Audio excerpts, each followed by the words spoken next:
Hello. I'd like to talk about your companions, the ones who woke up with you this morning, who sat with you in traffic or on the train, or in the stillness of your kitchen, the ones who lean in when you check your email, who whisper when the phone rings, who tighten their grip just as you're about to step into a room full of people, or a moment of quiet joy. Fear and anxiety. We've been told they are invaders, that they are signs of a system failing, of weakness, of breaking. We're handed a lifelong prescription for a single goal: to eject them, to conquer them, to become fearless, as if fearlessness is the pinnacle of human experience, and not just the description of a rock or a psychopath. What if we've been looking at this all wrong? What if fear and anxiety are not defective software to be deleted, but ancient, clumsy, catastrophically loyal guardians? Terrible secretaries, perhaps, but guardians nonetheless. Think about it. Fear's original job description was magnificent. It was the klaxon that kept your ancestors from becoming a saber-tooth's lunch. It is a biological masterpiece, a full-body, soul-deep flare gun that screams "pay attention." Its core message is sacred. Something you value is potentially at risk. Anxiety is fear's overeducated, overcaffeinated, time-traveling assistant. If fear shouts about the tiger in the bushes, anxiety is the one drafting a 50-page report on all possible future tigers. It runs simulations. It reviews past tiger encounters from 2003. It worries about your children's future tiger exposure. It is exhausting. It is also trying, in its own deranged way, to problem solve for a universe of infinite, terrifying possibility. The problem isn't their existence. The problem is the world they now have to work in. They were designed for clear, present, physical danger in a world of about 150 people.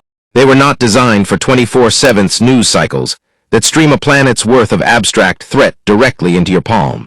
They were not designed for social hierarchies, where a wrong email can feel like exile, or for a culture that sells you 1,000 versions of a life you're not living, then whispers that it's your fault for not achieving them.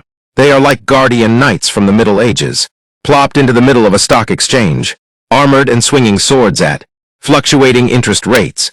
They are desperately trying to do their job in a world of psychological and existential threats they cannot possibly claw or run from. So they turn on you. The protector becomes the persecutor. The guardian of your safety becomes the jailer of your spirit. The voice that was meant to say, "Danger, move," now just hisses.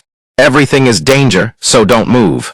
The mind that was meant to plan for next season's harvest now loops on a reel of every humiliating thing you've ever said, and every possible failure in the next decade.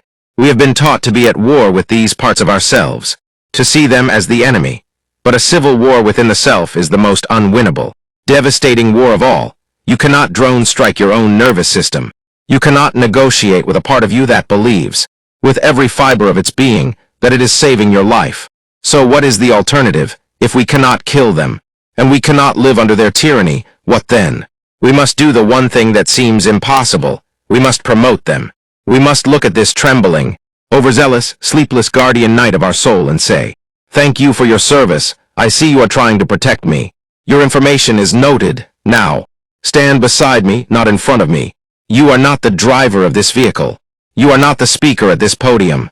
You are part of the crew, a very loud, very jumpy part of the crew, but I am the captain. This is the daily, minute-by-minute practice. It is not the elimination of fear. It is the integration of it.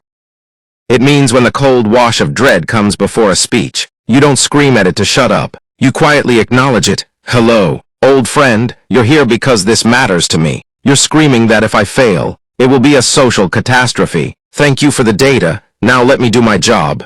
It means when the anxiety spiral starts about your health, your work, your kids, you don't follow it down the vortex. You address it like a frantic librarian. I see you're pulling every worst-case scenario file. I appreciate the thoroughness. We will consult one file, reality. Now the others can go back on the shelf. You live your life with them, not as their prisoner, but as their leader. You take them on the adventure they are so terrified of. You feel the full electric jolt of fear, and you sign up for the class anyway. You let the wave of social anxiety rise in your chest, and you walk into the party anyway, nodding to it like, "Yep, you're here too."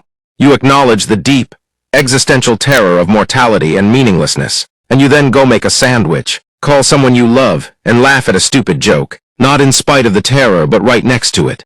This is not feeling the fear and doing it anyway. That's still a war. This is deeper. This is feeling the fear, thanking it for its input, and then doing what you value anyway. You will not become fearless, you will become courageous. And courage is not the absence of fear. It is the profound intimacy with fear, the holding of its hand, and the decision to move forward in its presence.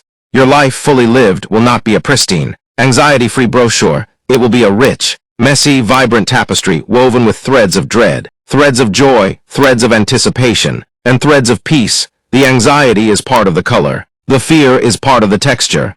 So today, stop trying to evict them. Stop feeding them with resistance, which only makes them scream louder. Instead, open the door, look at them. Say, I know you're trying to help. The job is bigger than you know. The world is complicated, but I've got this. You can come along, but you don't get to hold the map. And then with your ancient, clumsy, loyal guardians shuffling along behind you, muttering, worrying, occasionally sounding the alarm at a passing squirrel, you walk out into the terrifying, beautiful, uncertain reality of your one and only life. You don't get a life without them, but you absolutely get a life alongside them. And that life, the full, authentic, courageous one, is yours to lead. Thank you.